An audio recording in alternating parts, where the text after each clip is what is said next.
नमस्कार. या व्हिडिओमध्ये आपण शेतीतील जोखीम कमी करणे या विभागांतर्गत केलेल्या कामाची नोंद स्मार्ट शेती ॲपवर कशी करायची ते बघणार आहोत. सगळ्यात आधी तुम्ही तुमच्या ॲपच्या होम स्क्रीनवर या. ज्या गटासाठी ही माहिती भरायची आहे त्या गटाची माहिती या बटनावर क्लिक करा. आता तुमच्या गटाची माहिती दाखवणारं पेज ओपन होईल. त्यापैकी खाली जो विभाग दिसतोय नवीन एंट्री त्यावर क्लिक करा. इथे खालच्या बाजूला तुम्हाला शेतीतील जोखीम कमी करणे या नावाचा विभाग दिसेल, त्यावर क्लिक करा. आता आपला हा विभाग ओपन झाला आहे. सगळ्यात वर एक सूचना दिलेली आहे. गटातील प्रत्येक सदस्याने कोणत्याही एका उपायाची अंमलबजावणी करून त्याची एंट्री केल्यास गटाला या विभागाचे पूर्ण 5 गुण मिळतील. त्याच्या खाली आपण ज्या गटासाठी एंट्री करतोय त्या गटाचं नाव, गट क्रमांक आणि पीक दिसत आहे. त्याच्या खाली आपल्याला जो फॉर्म या एंट्रीसाठी भरायचा आहे तो सुरू होईल. सगळ्यात आधी लाभार्थीमध्ये मला माझं नाव दिसते. गटाचे निमंत्रक स्वतःसोबतच इतरांची एंट्री करू शकतात, पण आधी त्यांना स्वतःची एंट्री करावी लागेल. मी या गटाचे निमंत्रक आहे. जोपर्यंत मी माझी एंट्री भरत नाही तोपर्यंत मी इतर सदस्यांसाठीची एंट्री भरू शकणार नाही. आता लाभार्थीच्या खाली आपल्याला कुठलं काम आपण या विभागांतर्गत केलं ते निवडायचं आहे. त्यासाठी शोधा या बटनावर क्लिक करा. इथे कामांची यादी दिसते. काही पर्याय दिसतात: फळझाडे, बांबू, जनावरांसाठी गवत, पीक विमा, जैविक कुंपण आणि हमी भावाने विक्रीसाठी नोंदणी. मूल्यांकनमध्ये जे जे उपाय आपण या विभागांतर्गत दिलेत त्याची यादी आपल्याला दिसते. तुम्ही जे कुठलं काम केलं असेल तो पर्याय निवडा. उदाहरणार्थ मी फळझाडे निवडते. आता त्याच्या खाली मला सब टाईप म्हणून इथे एक माहिती ॲड करायची. ती म्हणजे कुठली?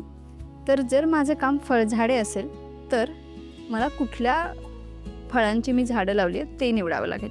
त्यासाठी मी या सब टाईपवर क्लिक केलं की फळांची नावं असलेली यादी माझ्यासमोर ओपन होते.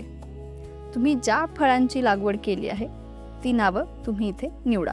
जर तुम्ही एकापेक्षा जास्त फळं लावली असतील, फळझाडं लावली असतील तर तसं सुद्धा तुम्ही निवडू शकता. उदाहरणार्थ मी आंबा आणि चिक्कू या 2 फळांची मिळून झाडं लावली आहेत, तर मी ही दोन्ही नावं एकाच वेळी निवडू शकते. जर तुम्ही फक्त एकाच फळाची लागवड केली असेल, उदाहरणार्थ आंबा, तर मी फक्त आंबा हा एक पर्यायसुद्धा निवडू शकते. तर योग्य प्रकारे फळांची झाडं निवडा. त्याच्यानंतर ठीक आहेवर क्लिक करा. तर सगळ्यात वर ज्याच्यासाठी एंट्री भरली जाते त्याचं नाव दिसतंय.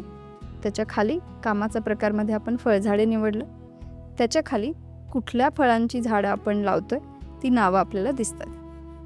आता फळझाडांची संख्या म्हणजे आंबा आणि चिक्कू या दोन्ही मिळून आपण किती फळझाडांची लागवड केली ती संख्या इथे आपल्याला टाईप करायची आहे. उदाहरणार्थ मी आंब्याची 25 आणि चिक्कूची 25 अशी एकूण 50 झाडं लावली असतील तर मी इथे 50 हा आकडा टाईप करेल. झाडांची नावं, झाडांची संख्या भरून झाल्यानंतर आपल्याला फळझाडं लागवडीचा फोटो अपलोड करायचा आहे. त्यासाठी जे निळं बटन आहे फोटो अपलोड करा त्यावर क्लिक करा. इथे 2 पर्याय आपल्याला दिसतील: कॅमेरा आणि गॅलरी. जर आत्ता तुम्ही शेतात उभे असाल, तुमच्या समोर ती फळझाड लागवड आहे, तर तुम्ही कॅमेरा हा पर्याय निवडून लाईव्ह फोटोसुद्धा घेऊ शकता. जर तुम्ही आधीच हा फळझाड लागवडीचा फोटो काढून तुमच्या फोनमध्ये ठेवलेला असेल तर तुम्ही गॅलरी हा पर्याय निवडून गॅलरीमधून योग्य तो फोटो निवडू शकता. मी गॅलरी हा पर्याय निवडते आणि असं समजा की मी गॅलरीतून आता फळझाड लागवडीचा फोटो अपलोड करते. जो फोटो आपण अपलोड केला तो इथे दिसतो. तर अशा प्रकारे आपण कुठलं काम केलं, त्या कामानुसार त्याचे पुढचे प्रश्न आणि त्या कामाचा फोटो इथे ॲड केला. ही सगळी माहिती भरून झाल्यानंतर खाली जे सेव्ह करा बटन आहे त्यावर क्लिक करा. आपली एंट्री यशस्वीरित्या सेव्ह झाली आणि आपल्याला स्टारसुद्धा मिळाला आहे.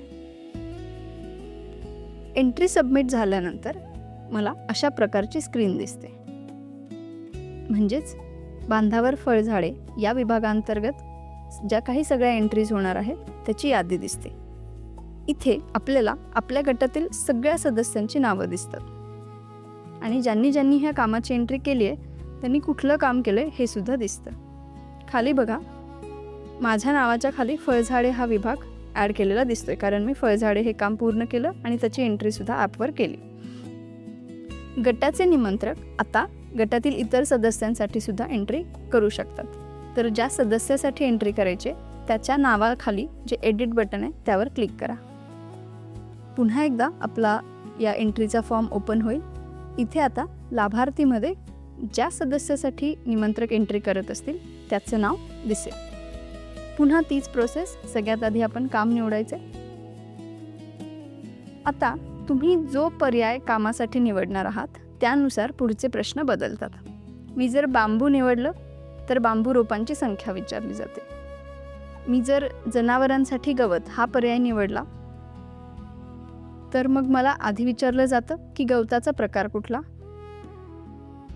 इथे 2 पर्याय मला दिसतात. जो कुठला असेल तो तुम्ही निवडा आणि त्याच्या खाली गवताच्या ठोंबांची संख्या म्हणजे किती गवत लावलं त्याची संख्या विचारली जाते. जर मी काममध्ये पीक विमा हा पर्याय निवडला तर मला डायरेक्ट एकूण रक्कम, पीक विमा काढण्यासाठी जी रक्कम आपण भरली त्याची माहिती इथे विचारली जाते. जर मी जैविक कुंपण हा पर्याय निवडला तर मला जैविक कुंपणसाठी तुम्ही किती रोपं लावली त्याची संख्या विचारली जाते.